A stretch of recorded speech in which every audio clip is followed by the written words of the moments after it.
Ha? Oh.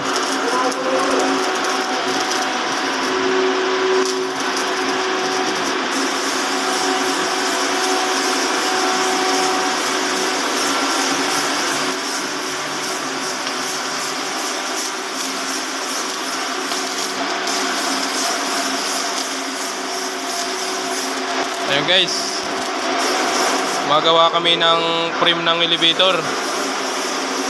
Ito si buddy ko, nagpo-full weld.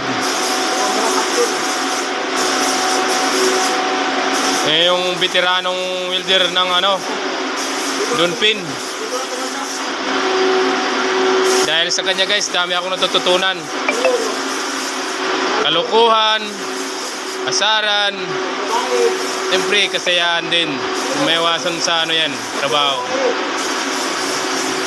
Pero mabait to guys, pagtulog.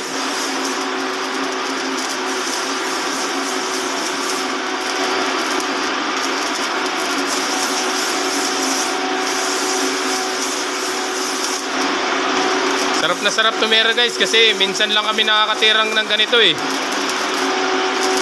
Minsan lang kami nakakatira ng full weld. Pag ganito talaga pinagagawan namin to eh. Okay guys, thank you. Babay ka muna ba, bye ka muna. Bye.